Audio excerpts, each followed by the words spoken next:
Aristotle had the ingredients of a theory of justice that I think is very powerful, and that is that it's the job of a good political arrangement to provide each and every person with what they need to become capable of living rich and flourishing human lives. Now, of course, he didn't include all the people, but he at least had that idea of supporting human capability.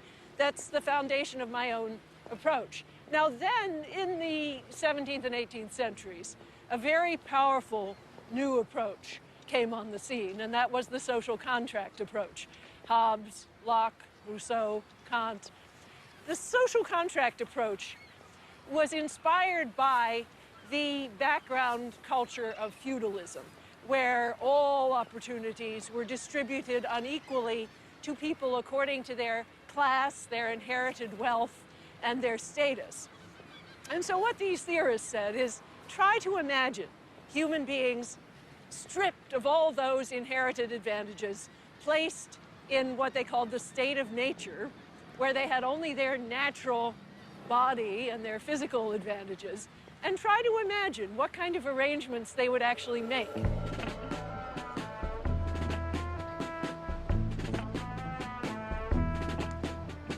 The social contract tradition is, of course, an academic, philosophical tradition, but it also has tremendous influence on popular culture and our general public life, because every day we hear things like, oh, those people don't pay their own way, or supporting some new group of people, well, there'll be a drag on our economy.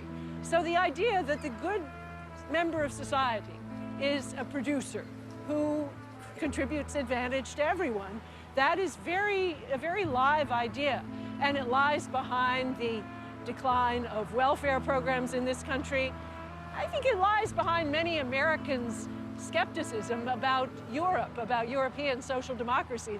You hear terms like, oh, the nanny state, as though there was something wrong with the idea of maternal care as a conception of what society actually does. We also see it in another way in images of who the real man is. The real man is sort of like these people in the state of nature. He doesn't deeply need anyone. He isn't bound to anyone by ties of love and compassion. He's the loner who can go his own way, and then out of advantage, he'll choose to have certain kinds of social arrangements.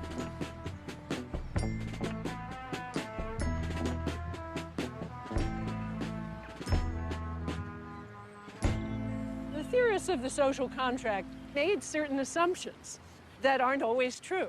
They assumed that the parties to this contract really are roughly equal in physical and mental power. Now, that was fine when you're thinking about adult men with no disabilities. But as some of them already began to notice, it doesn't do so well when you think about women, because women's oppression has always been partly occasioned by their physical weakness compared to men. And so if you leave out that physical asymmetry, you may be leaving out a problem that a theory of justice will need to fix.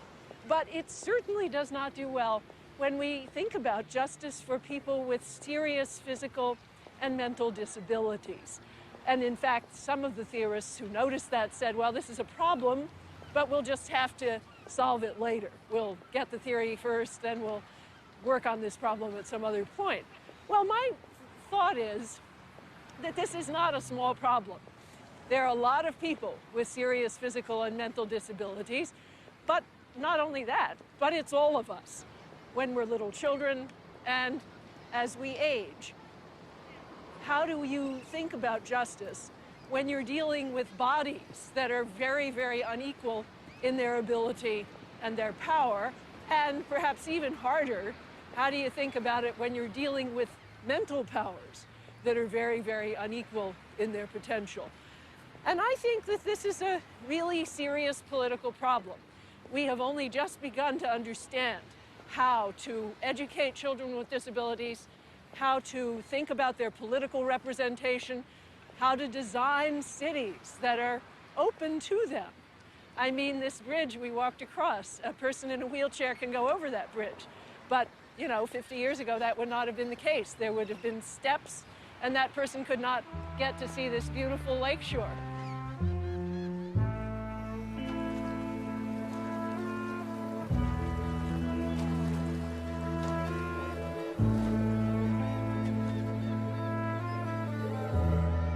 Capabilities approach, as I've developed it as a theory of justice, begins with the idea that all human beings have an inherent dignity and require life circumstances that are worthy of that dignity. The areas of life that seem to me particularly important when we think about the capabilities are, of course, life is the very most basic one, bodily health, bodily integrity, the development of the senses, imagination, and thought, the development of practical reasoning, the development of affiliations, both more informal in the family and friendship, but also in the political community, the development of the ability to play and have recreational opportunities, the ability to have relationships with other creatures and the world of nature, developing emotional capabilities, because I think a lot of theories leave out the fact that we don't want to have lives that are filled with fear, for example.